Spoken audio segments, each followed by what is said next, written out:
Good afternoon, everyone. My name is Diana Bolander, and I'm the Assistant Director / Curator here at the Rahr-West Art Museum. And we're closed right now because of COVID, but we wanted to be able to bring you some art and bring the museum to you during this time where you can't come in and look at the art. So we've set up some live streams so that we can do just that. And this is the first one that we're producing in-house. We've done a few with Sonia Vasquez painting that the Coolest Coast has helped us with, but we have a couple of things coming up that I just want to let you know a little bit about. Today I'm going to be talking about recent acquisitions. We're going to be doing the Portrait of Manitowoc project, a stream this Saturday at 1 o'clock and the next Friday at 1 p.m.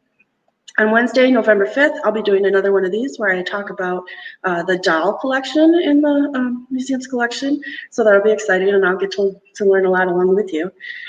On Thursday, December 3rd, Erin Labonte is going to be sharing about 2020 mural projects that she worked on in Manitowoc and the surrounding area, and that'll be at 3 p.m. And then we'll do another Curator's show and tell about Walt Kuhn in our collection on December 9th. And on December 23rd, just in time for Christmas, we'll do another Curator's show and tell about the Christmas plates that are in our collection. So one thing that I wanted to open it up, and I'll probably ask you again later, is if there's anything that you are interested in, we can put that on the upcoming schedule and make sure that we share that with you. But today we're going to be talking a little bit about the collection and the new acquisitions that we have gotten since I've been here. And I came on staff in 2018 in June, so just about 2.5 years ago. And we haven't had a lot of acquisitions since then, but we've had quite a few. And most of them the artists have had some sort of connection back to Manitowoc. And that's something that I hadn't really realized until I started to do this presentation and put it together for you. In our collection, we have about 3,000 objects, art objects. Paintings and prints make up the bulk of the collection. We do have some decorative arts and things like that. And we have a collections plan and a collections policy that have been developed to make sure that our collection stays focused around what we're trying to do here. So our primary areas of collecting are 19th, 20th, and 21st century contemporary art and decorative arts with an emphasis on American art. For decorative arts, there's an emphasis on the decorative arts that coincide with the history of the mansion, and more specifically with when things that were in the house when people lived here during habitation. And then we also collect international, regional, United States, and Wisconsin art. So anything significant by artists with an established reputation, or art that's of high standards and representative of something that people are making as professional artists. So we also have sort of a blanket statement that we also take in other art and decorative objects that serve the mission of the museum. So how we determine this is when something is offered to the museum, there's a committee, the collections committee, which is made up of volunteers and board members, and they decide whether or not we want to bring something into the collection. And then it's taken to the board, and they have the final decision. So the most recent acquisition we have is something that I haven't even gone through an accession yet. Accession is the legal process of making sure everything's marked and we have all the paperwork in order and everything. So if you looked at the back of these paintings, they're not marked with their accession number yet, but because they just came in, I think, a week ago, and they're by Sterling Rathsack. And we had no paintings by Sterling Rathsack in the collection before this donation. And Sterling Rathsack is a native of Manitowoc and a professional artist. And he studied at UW Superior, and he's taught at a couple different universities.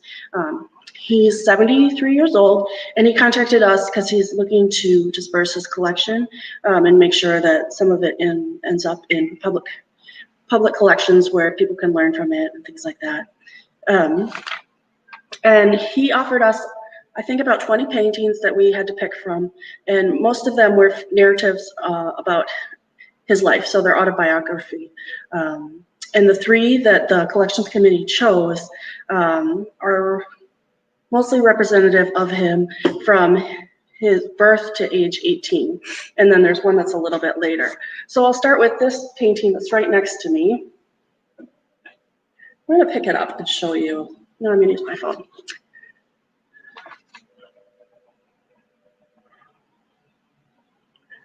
And this painting is called Three Generations, and it shows, let me fix my camera really quick, sorry.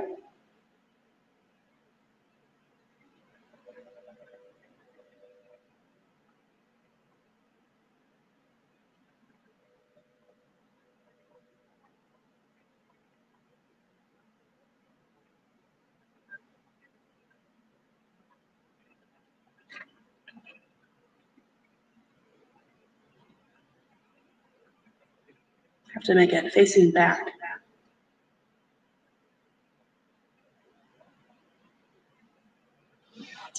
So this painting is called Three Generations.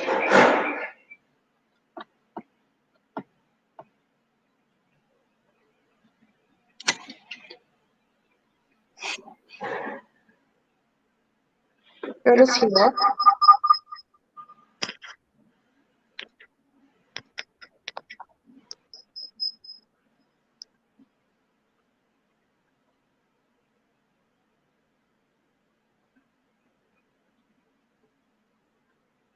All right.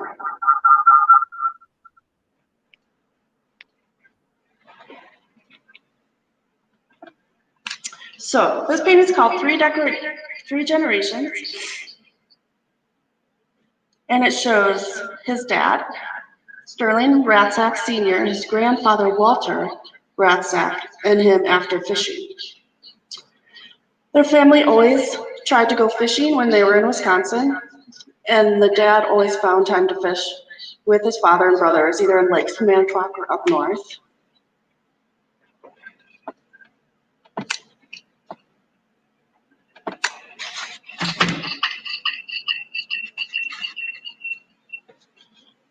This is an interesting painting in a way. Sorry, I'm having a little technical issue here. Because even though one of the reasons that the collections committee wanted to bring this on was because of the theme that it showed three generations of Manitowoc men fishing. But one interesting thing about it that Sterling told us is that it actually shows them fishing in the Puget Sound out in Washington State, and they had caught this amazing salmon, and his grandfather actually shipped the fish back to Manitowoc in an iced wooden packing crate so he could show it to everyone back home, and the picture of him holding fish was published in Manitowoc paper. So one of my tasks is to find that picture so we can put that in our research files. But it's a very nice piece. We don't have a lot of paintings in the collection of men and families actively fathering, and I'll talk about this with another painting that we have by Sterling Ratzak. And the committee really enjoyed that sort of nostalgic aspect of this piece, and that he had a connection to Manitowoc.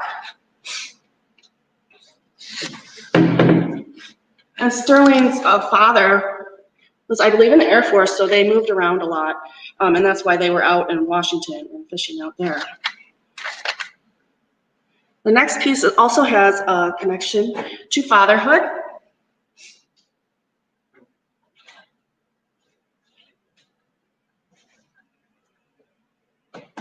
This painting is called Don't Cry.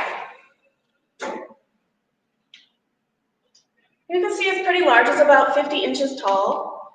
And this is autobiographical. This shows Sterling Ratzak as a child after he got cut, and his father is applying some antibiotic cream. He told me what it was called. Just a minute, I'll tell you, because it's very mercurochrome, which was a then popular antiseptic. And he had fallen in a bicycle accident. He said he was about 10 years old. And the collections committee loved this piece because it shows the act of fathering. And I don't think we have any examples in the collection of a father actively working with a son or a daughter like that.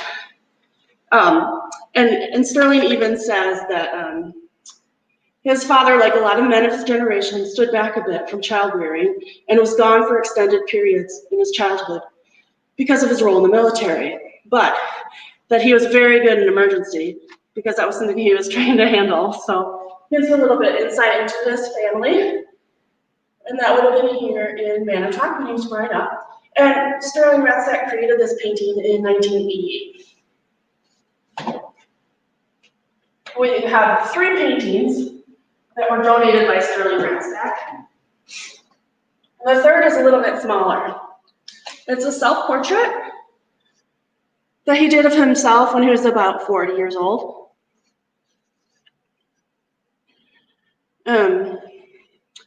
All these autobiographical works he had put together into a traveling show that actually traveled all over the world, and they were exhibited in Sweden and some other countries too. The committee really liked this piece and wanted to bring these 3 in together because they showed different times of his life that were all autobiographical. This piece is really nice. It's got some visible brushwork that you can see, and it's a really interesting example of an artist that's staring right into the camera. We don't have a lot of self-portraits in the collection. We do have this one, and we actually have another one I can show you. This is by Two Rivers artist Lester Bentley. I actually have this out for a school program that I'm going to do tomorrow, where they're going to talk about self-portraits. And then we have another piece coming in from the Judith Roth estate that's a self-portrait, but we don't, other than that, we don't have a lot of self-portraits. So it's very nice to be able to bring something into the collection that really broadens what we're able to do. These pieces are really great. They speak to the history of Manitowoc. I did a little bit of history on the family. They've lived in the area for at least 3 or 4 generations. And I'm hoping that he'll be able to get me some more information, and we might even be able to do a program with him. He's 73 years old, but he's teaching online, so he's technically proficient.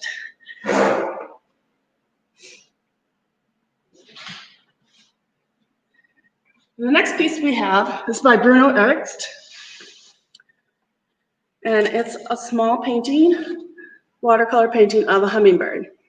And you can see it's very small.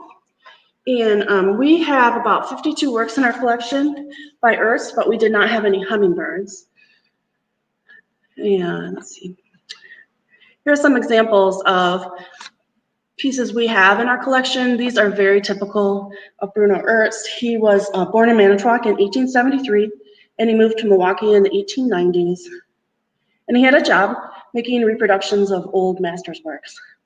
And he was largely self-employed throughout his lifetime, and he specialized in watercolor paintings. He also did, mostly he did miniatures of birds, butterflies, and insects. And he was recognized nationally for this.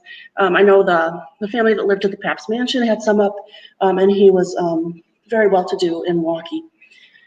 And he really strove for this hyper-realism almost, and he would study insects and birds under a microscope so that he could get all the tiny little details done. He also did some work with cartooning. We have, like I said, about 52 works by him in the collection, and they include some of the drawings and cartoons like this greeting card.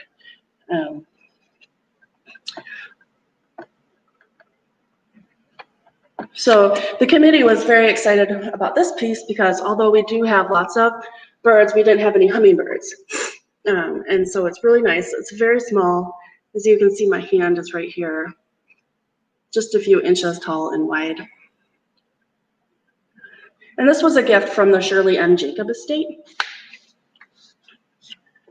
The next piece I'm going to share with you came in 2019 and is by Ruth Rahr-West.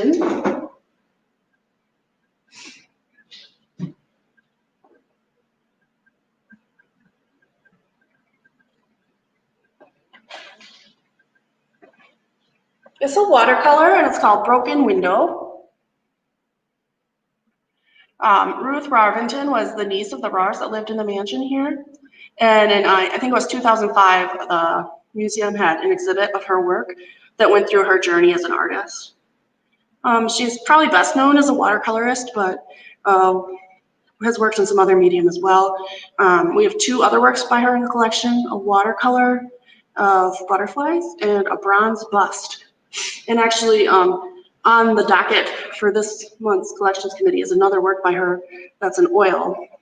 The committee thought this was a very nice example of her work in watercolor. It was interesting, it showed many different textures, and could allow us to use it in exhibits of houses, of outdoor scenes, and a lot of different things. But they really enjoyed the composition too, how it's broken up into these rectangles and squares, and they thought it was very representative of her work.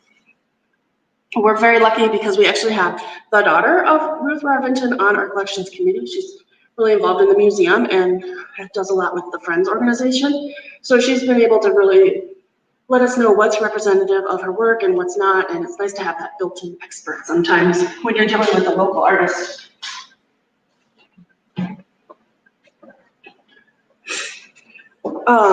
Let's see. The next artist that we have gifts of is Lester Schwartz, and I wanted to show you a few pieces that we have in the collection by him. This is a portrait of Martha Schwartz.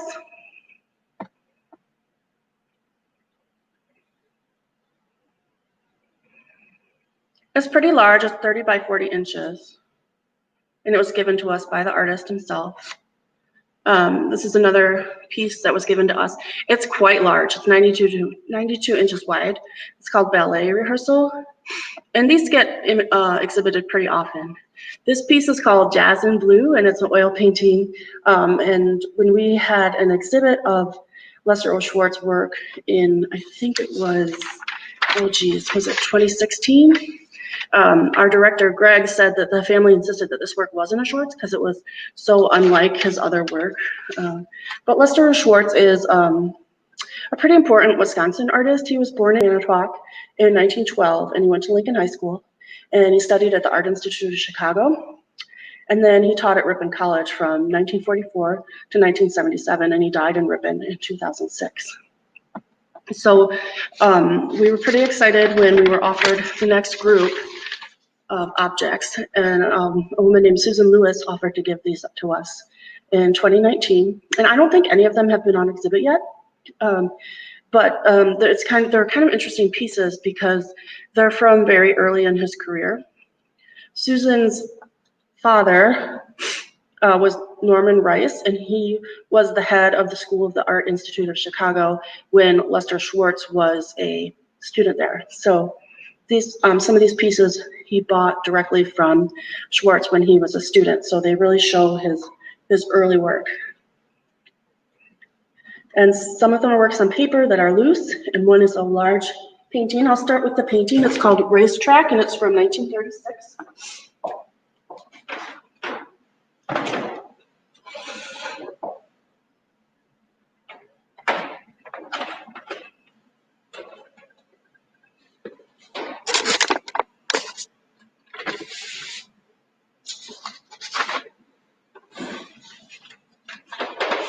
There's a bit of a reflection. Let me adjust my light.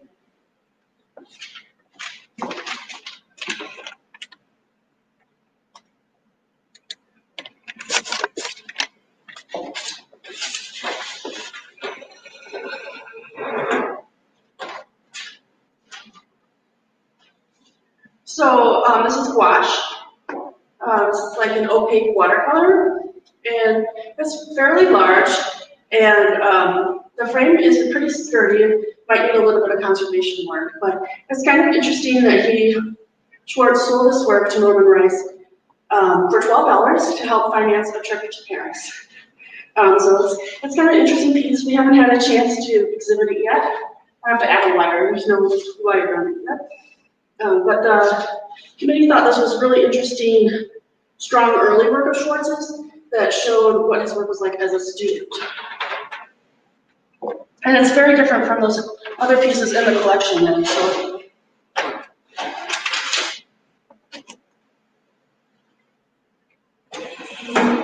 We also got a few works on paper from that gift, which I'll also be showing you.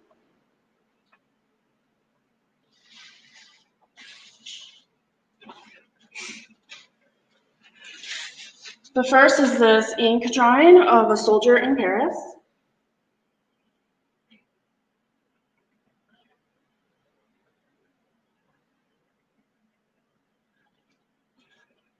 And it's dated 1938, and he actually wrote Paris on there. And Schwartz also would use his own art and send out Christmas greetings to his patrons and people in his life. And they also gave us one of those greetings that was based on that drawing. It's called Joyeux Christmas, I think. So it's kind of interesting to see how this relates to that framed piece that I just showed you. And it's loose right now. And this piece was accepted into the study collection so that we could better understand his work.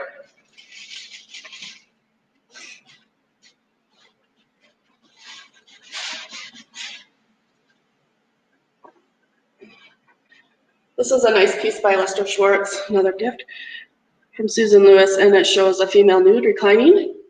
That's very typical of his work with a pen and ink, and then he'd go in and do these washes with gouache and watercolor. And there's a lot of nice variation of color in there.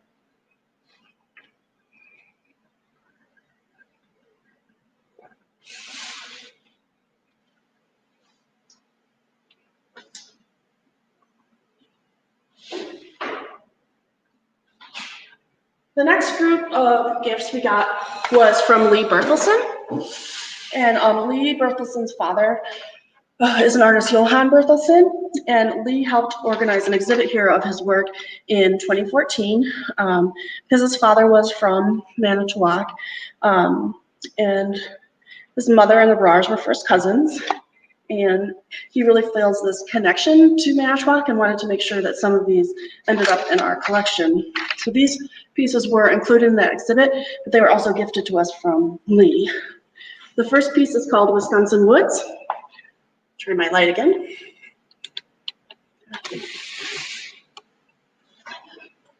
And this was painted in 1915.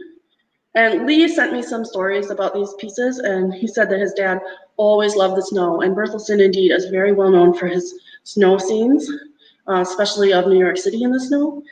But this one is of Wisconsin, and he really thought that this piece was very specific to Wisconsin and the upper Midwest because of the birch trees and the way that the lights and the sun is hitting and the shadows are being cast across the canvas. At the time, in 1915, his dad was actually teaching voice in Chicago. So he was in the upper Midwest at this time, even though he was not living in Manitowoc. And he was very, very encouraged at the time by a popular artist out of Chicago, whose name was Sven Svensson, who encouraged Johann Berthelsen to keep painting. So he was not formally trained at an art institute or anything. He was self-taught. So it's very nice to have this piece. And I think that this piece I think we can all relate to this place living in Wisconsin. So I have actually put this on exhibit many times already, even though we've only had it for about 2 years. At the same time, we got 2 other pieces by Berthelsen. If you bear with me, I'm going to bring them over. They're a bit larger, so I have them on our painting cart.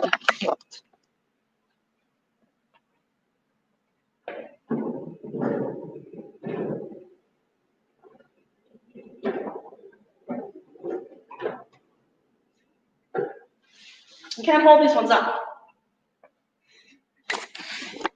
This first one is called Favorite Toys, and there's a great story that goes with this one. The date on this is 1941, and there's a Charles Lindbergh doll with alabaster shoes that are all scuffed, and these belonged to Lee's brother because he would drag the doll all over the apartment. And all these toys, the story is Johann Berthelsen couldn't afford to buy his kids toys for Christmas that year, so he painted them this painting instead. The boat was called Black Beauty by his brother. Leah's toys in the picture are Jean Autry ukulele, which you can see in the lower left-hand corner there. The chaps and the tiny plastic figures of cowboys and horses. And there's the the plane, the model of the plane is in there, and that belonged to his 11-year-old brother. And he notes that World War II was just starting in the weeks that his dad painted this and the country was preparing. And there are also some dolls that had belonged to his 13-year-old sister. And the painting was done in their apartment. He remembers his dad doing it at 355 West 72nd Street, which was a 5-floor walk-up in New York City. It's kind of an interesting story and a different type of still life. We have a lot of still lifes that show fruit or flowers or something like this, but this is really, really a different subject matter, and it gives us a nice opportunity to showcase something different with a meaningful story. I feel like Vanna White turning this around.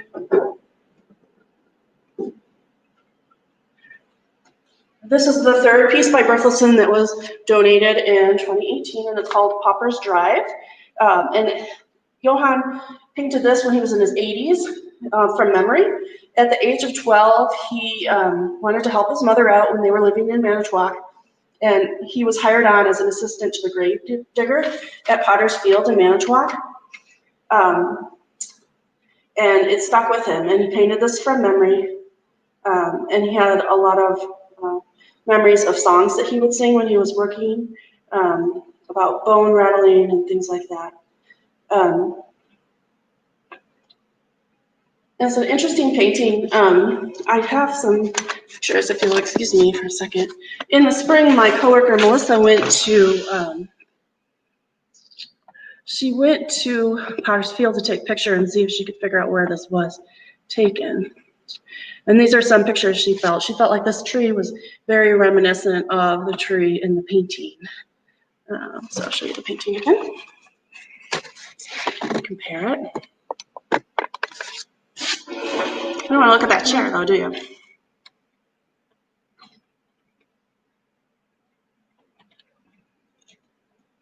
We also noted that they didn't notice until after his father died that there was a shadow of a cross on the cart there. It's kind of interesting.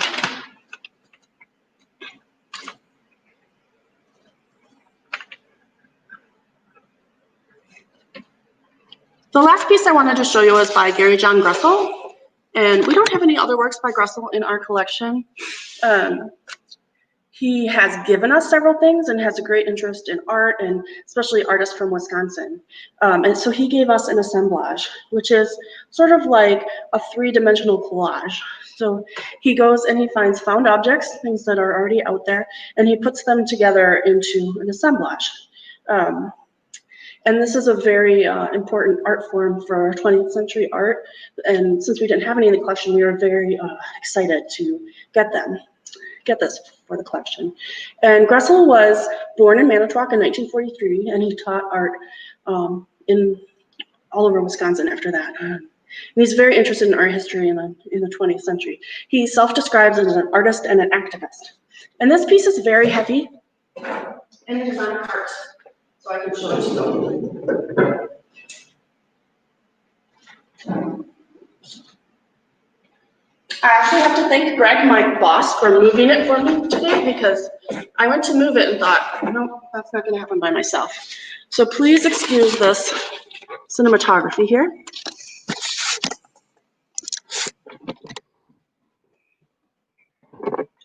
This is the assemblage by Gressel. You can see it's made out of a lot of fish, driftwood, shells. Those bottles in there are actually full of change, so that's one of the reasons it's so heavy. There's lots of fishing lures and nets. And this is called By the Sea Treasure. And the collections committee really liked this piece because they felt like it had the same sort of fishing connection that people in Manitowoc could relate to. And that's why they went with that one. There were several that were offered. So our process, all of these pieces that I showed you today were gifts to the museum. Our process the way that we collect is generally passive. We accept gifts. We don't have an acquisitions fund that renews every year in our budget or anything like that. We do have some money that is set aside to buy art, but it's not renewing fund. So most of what we have in the collection comes to us through really generous gifts, like all these ones you've seen today, like the pieces that the Wests have given to the museum. They gave over 400 pieces of art to the museum and helped build the buildings. And the process is that people will offer us something. It'll go to the collections committee. They will either approve or say, no, thank you, it's not a good fit for our collection. And then it will also need to be approved by the board before it's brought in. And we do some legal paperwork and things like that to make it part of the museum's collection. Now, we do, if that's interesting to you and you think you might want to be a part of that, we do have volunteers on our collections committee, and you can contact me through the Rahr-West website if you're interested in being on the collections committee. I think it is the best committee, the most fun committee, because we get to bring in art and talk about the core of the collection and really what it means, what we want to do for the community. If there are any questions, I'm happy to take them. Otherwise, I'm going to let you go back to your lives. And our next live stream will be this Saturday, the 14th, and the Coolest Coast will be here with lots of different cameras so they can do cool transitions and things to show you Sonia Vasquez live painting from a model in the galleries.